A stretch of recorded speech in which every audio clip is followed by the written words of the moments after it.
speaker will be Dr. Amrutha Sindhu. She's a consultant pediatric ophthalmologist and pediatric neuro-ophthalmologist working at Arvind Eye Hospital, Coimbatore. Over to you, madam. Thank you, Dr. Rekha. A very good morning to everyone. So at this outset, I would like to thank KSOS Drishti team, Dr. Rekha, Suma madam for this opportunity. I'm really glad to be here. So I'll be talking about interventional management of diplopia and when and how to do it. So it'll be more of a practical session rather than a theoretical session. So there are various sites of lesions which can cause diplopia. So I think the subsequent speakers will be talking about this more in detail. So it can be a supranuclear lesion, nuclear, infranuclear lesion, or it can be an orbital lesion or a myasthenia gravis, which can all cause diplopia.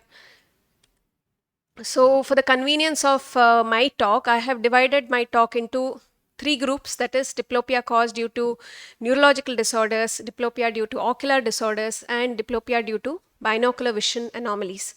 Among all this, I'll be talking about both non-surgical intervention as well as the surgical intervention.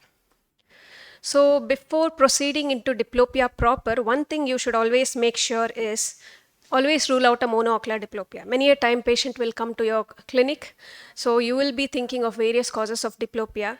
One simple question before starting evaluation of diplopia is, does the diplopia persist when you close one eye? So if the patient says yes, then the management part will completely change. So it can be some ocular causes like a refractive error, corneal lesion, or a retinal pathology. So always make sure it is a binocular diplopia before proceeding. So one more common thing which you see in clinic is patients may not clearly say it is diplopia. They will say that I have a blurred vision, I have difficulty walking. So it is more of a confusion than diplopia. The confusion means the patient is seeing two images at a time and he's confused which is right, which is wrong. So in that case, first what you have to do is you should make him diplopia aware. So you just show him where the second image is and you make him diplopia aware, then your evaluation will become more easier. So now I'll first take up the non-surgical management of diplopia. Among that, I think the prism plays a very vital role. So I'll be talking about prisms now. So as you all know, the prisms, they alter the path of light and helps to align the image over the fovea. So we decide on the appropriate prism which can make the light rays to fall on the fovea. So mainly two types of prisms are used. They are ground-in prisms, otherwise called as glass prisms, or stuck-on or Fresnel prisms. So the indication for prisms are, mainly the cranial nerve palsy. When you're waiting for a spontaneous resolution, patient is having a troublesome diplopia. To alleviate the diplopia, you can use these prisms.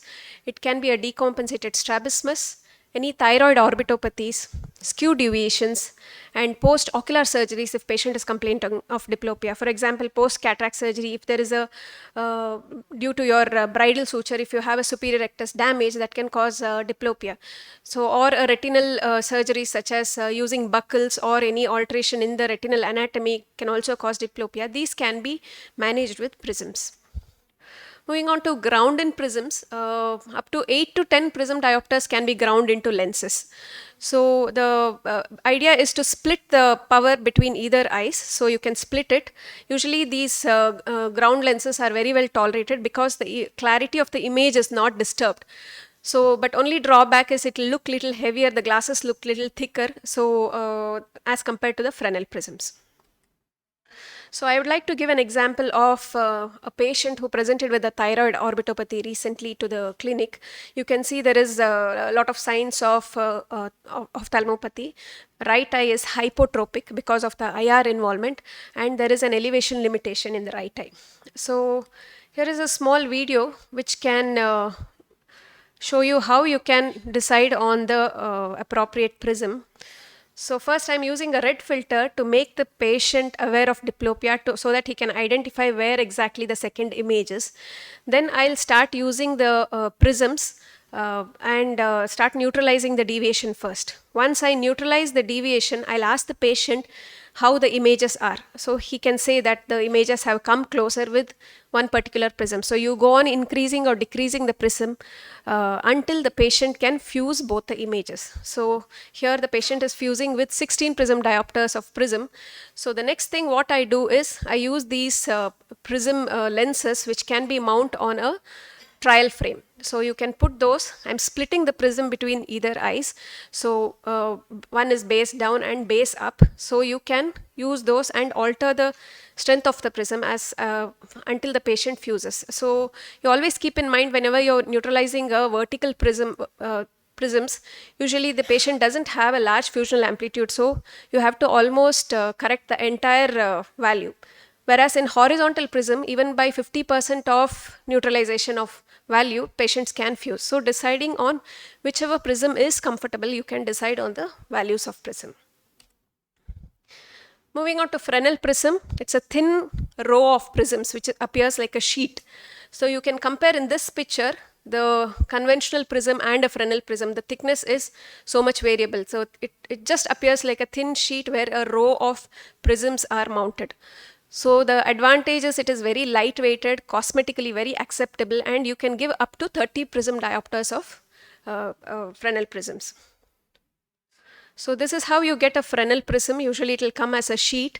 You can have this trial lenses. Even Fresnel is available as trial lenses. You can just use it with your the spectacle thing, and you can see whichever Fresnel prism is comfortable for the patient. So and then you can order that Fresnel prisms. So again, prescribing this oblique prism is little bit difficult. So as you try on during your routine practice, you get used to it. So basically when you're prescribing an oblique prism, so you just neutralize the deviation both horizontally as well as vertically using your prisms. Then this chart is available, which is called Reneke's chart. So here using this vertical deviation prisms and the horizontal deviation, you can decide on the vector prism which is required. So this chart gives the idea. So like 15 prism diopters at 6 degrees. So you can read the value from this chart, and either you can pre-order this directly from the company, or you can use this compass which is available. There's a beautiful article by Reineke et al. Which is available in Archive Ophthalmology. So this gives a complete idea of how to prescribe the oblique prisms. You can use this compass. You can just place the Fresnel prism on this compass, mark the axis, and you can cut it according to the shape of the patient's spectacles, and you can just stick it over the surface of the spectacles. So the drawback of Fresnel prism is it alters the visual acuity, because especially when you give it more than 12 prism diopters, it can reduce the vision. So patient can have some glare, optical aberrations. That is the only drawback. So moving on to the next non-surgical intervention is the botulinum toxin, which when properly used, it's really a boon. So usually the commercially available commonly used preparation is the Botox. So it is a sterile vacuum dried crystalline form of drug which is available in 100 unit toxin. In smaller practice, you can just pull up all your cases together, call on one day, and you can use it. Usually the onset of action is 1 week, and the peak effect is seen by 3 weeks, and the duration of effect lasts for 3 to 6 months.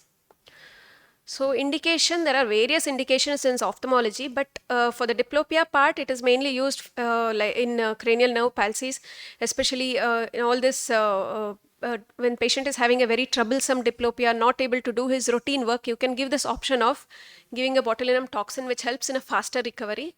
You can also use this in acute comitant esotropia, which is called as ACE nowadays, which we are commonly seeing in our routine OPDs. And also there is a thought of using it in infantile esotropias, where giving an early botulinum toxin can cause cranial rewiring, and the infantile esotropia can completely resolve without recurrence.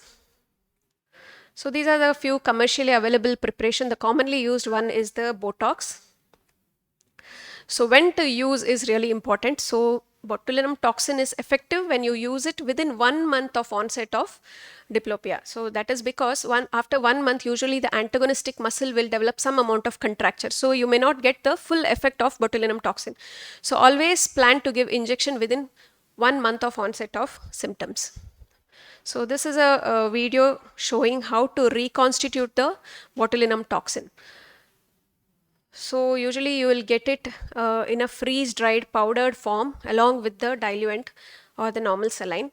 So what you have to do is you just withdraw the desired amount of sodium chloride, the saline.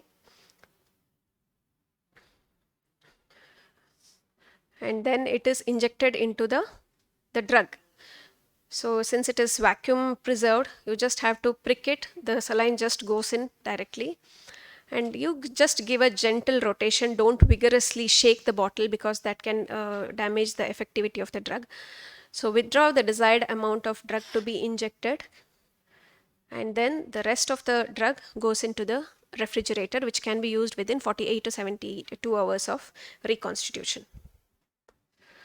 So this dilution table is important. If you dilute with 1 ml of normal saline, you will get a strength of 10 units per 0.1 ml. So accordingly, you can decide about the strength which you want to give the botulinum toxin, and you can give it to them. So this is a small video showing the procedure how to give botulinum toxin for an extraocular muscle. So the muscle, first identify the muscle, hold it with the forceps. So directly inject the needle completely into the muscle. Make sure the needle is completely in the belly of the muscle. Then inject the drug and gently withdraw and give a gentle pressure so that you can prevent extravasation of drug. Most of the complications of the botulinum toxin happens because of the extravasation of the drug.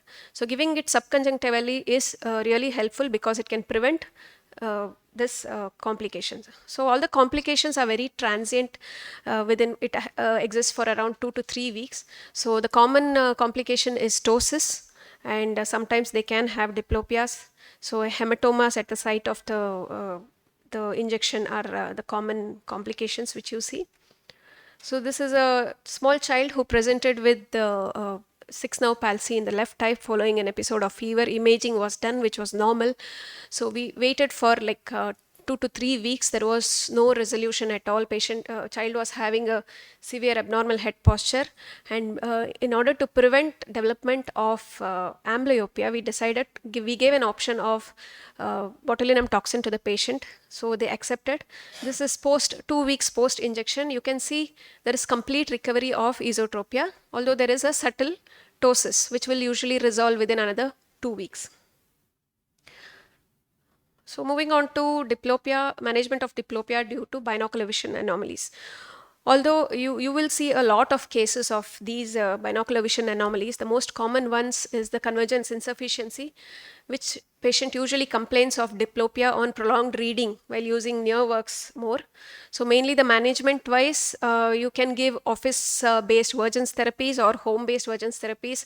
Commonly used ones are Brock strings really works well. You can use fusion cards such as dot card, cat card, eccentric circles. There are also a lot of commercially available software exercises which can be used provided the patient has a facility of internet and laptop at home. Of course, you can, if these doesn't work, this is the first line of treatment. If this doesn't work, then you can go for a basin prisms, which can help to alleviate the symptoms. And surgery, although is there, but it is not really done often because most of the time all these Vergens exercises really works well in convergence insufficiencies. One more common thing which was coming up of late, we are seeing more of these divergence insufficiency cases. So patients who are presenting with acute ET, which is more for distance as compared to near, or complaining of diplopia only while looking at distance, think of divergence insufficiency.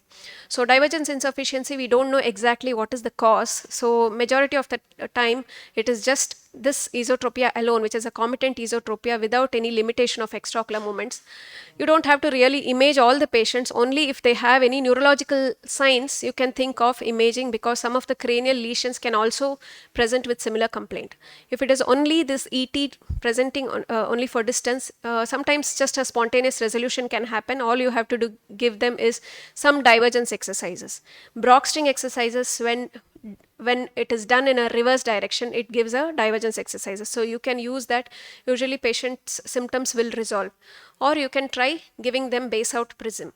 So orthoptics exercise is the first line here again. So if that doesn't work, then if the patient continues to have this esotropia for quite some time, then you can decide on surgery. The best surgery to do in these patients is just go and do a simple lateral rectus plication. So that can work really well for this divergence insufficiencies. Moving on to surgical management. So I'll not go into details of each surgical management. So I'll just be giving few indications and the techniques which are used. So any cranial nerve palsy, as you all know, we will wait for the first 6 months, especially if it is because of any diabetic or mainly the ischemic neuropathies. So you wait for spontaneous recovery for 6 months. If there is no resolution, then you can plan for a surgery. Any acute comitant esotropia, also called as ACE. So you don't have to really wait for 6 months. 3 to 4 months of constant deviation, you can plan for a surgical correction. Or suppose you have given botulinum toxin, again patient had a recurrence of squinting nerve palsies, then you can go for a surgery. So especially patients presenting with diplopia, it's always better to put them on adjustable sutures because you want to get the right amount of correction so that the patient will be diplopia free. So the common indications for adjustable suture is this thyroid ophthalmopathies, acute comitant esotropias, any decompensated strabismus or partially recovered 6 nerve palsies, you can decide on adjustable suture. So before planning for surgery, it is very important to check the fusional potential. So try prisms, identify which prism is a patient is able to fuse. Based on that prism value, you decide your surgeries. So that is the value for which you will be giving the adjustable sutures. So adjustable suture, you can either do it topical or with if it is a cooperative adult patient where you have to just adjust a single muscle, you can just put an adjustable suture on table, make the patient sit, show him a Sneller's chart, and you can see, you can assess the diplopia, and again you can just adjust it on table itself. So suppose you want to plan for an adjustment on the next day, you can either use a bow tie technique of surgery or a sliding noose technique. So 6 nerve palsy, again it depends on the activity of the lateral rectus. If the lateral rectus activity has recovered very well, movements are almost full, only the esotropia is remaining, you can go for a regular recess resect procedure. So suppose the lateral rectus activity has not recovered, lateral rectus is functioning very poorly, then you can plan for a transposition procedure where you are transposing the superior rectus and lateral rectus, inferior rectus towards the lateral rectus. If you split the muscle, you and transpose the entire muscle, then it becomes a Hammerstein procedure. You just pull the muscle and suture it to the lateral rectus, it becomes a Nishida's procedure. So 4th nerve palsy, again you decide on surgery based on whether the patient has a torsion or without torsion. So if the patient is not having torsion, it is only the vertical deviation, you can just go for an inferior oblique weakening procedure, or you can combine inferior oblique weakening along with a superior oblique strengthening procedure. So if the patient is complaining of torsion, which you can identify during in your clinic by using a double Maddox rod technique, if the patient is having torsion, then it is always better to go for a Harada-Ito procedure. Harada-Ito procedure is nothing but the anterior 1/3 of the superior oblique muscle belly is just separated and it is sutured close to the lateral rectus. So this will strengthen the anterior 1/3 of the fibers alone, which can prevent the torsion. 3rd nerve palsy is most difficult one to manage surgically. Recently, this technique has come up, which is really helpful, which is nothing but you split the lateral rectus entirely up to equator and bring it all from the superior oblique, superior rectus, inferior oblique, inferior rectus, and you suture it near the medial rectus. So this nasal transposition of split lateral rectus really works well in this 3rd nerve palsies. So to conclude my talk, so always it's a combined management of both the neuro-ophthalmologist and the strabismologist.